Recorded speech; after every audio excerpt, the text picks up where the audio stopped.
अल्लाह के नाम से जो बड़ा ही मेहरबान और रहम करने वाला है।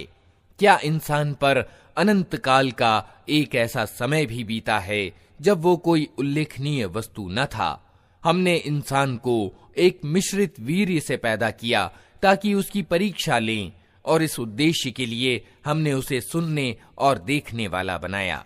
हमने उसे मार्ग दिखा दिया, चाहे कृतज्ञता दिखाने वाला बने या इनकार करने वाला। इनकार करने वालों के लिए हमने जंजीरें और तौक और भड़कती हुई आग तैयार कर रखी है। नेक लोग जन्नत में पेय के ऐसे जाम पिएंगे जिनमें कपूर जल का मिश्रण होगा।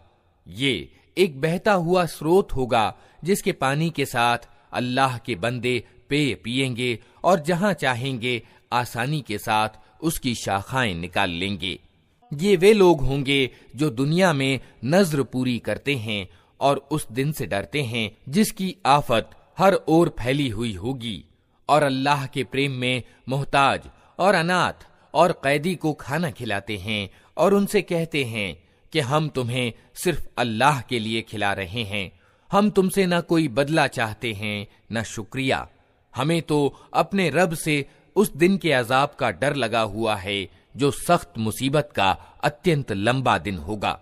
अतः अल्लाह ताला उन्हें उस दिन की बुराई से बचा लेगा और उन्हें ताजगी और आनंद प्रदान करेगा, और उनके सब्र के बदले में उन्हें जन्नत और रेशमी वस्त्र प्रदान करेगा।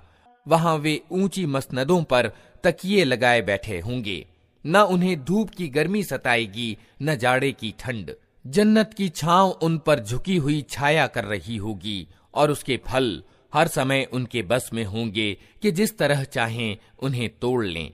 उनके आगे चांदी के बर्तन और शीशे के प्याले गर्दिश कराए जा रहे होंगे। शीशे भी वे जो चांदी के किस्म के होंगे, और उनको जन्नत के प्रबंधकों ने ठीक अंदाजे के अनुसार भरा होगा।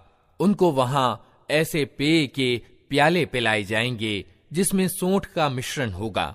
ये जन्नत का एक स्रोत होगा जिसे सलसबील कहा जाता है। उनकी सेवा के लिए ऐसे लड़के दौड़ते फिर रहे होंगे जो हमेशा लड़के ही रहेंगे। तुम उन्हें देखो तो समझो कि मोती हैं जो बिखेर दिए गए हैं। वहां जिधर भी तुम निगाह डालोगे नेमतें ही नेमतें और एक बड़े राज्य की सामग्री तुम्हें दिखाई देगी। उनके ऊपर बारीक रेशम के हरे वस्त्र और अतलस और दीबा के कपड़े होंगे। उनको चांदी के कंगन पहनाए जाएंगे और उनका रब उनको अत्यंत पवित्र पेय पिलाएगा। ये है तुम्हारा बदला और तुम्हारी कारगुजारी कद्र के योग्य ठहरी है।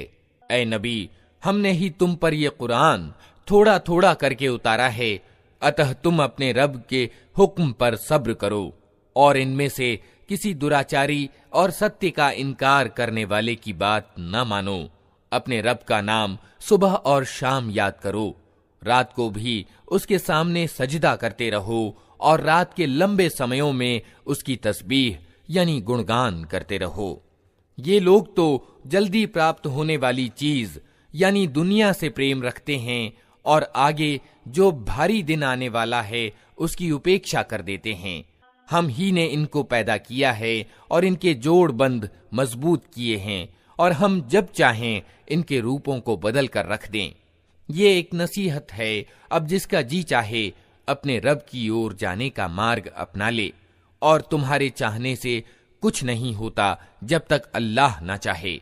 यकीनन अल्लाह बड़ा ज्ञाता और तत्वदर्शी है। अपनी दयालुता में जिसको चाहता है दाखिल करता है, और जालिमों के लिए उसने दर्दनाक अजाब तैयार कर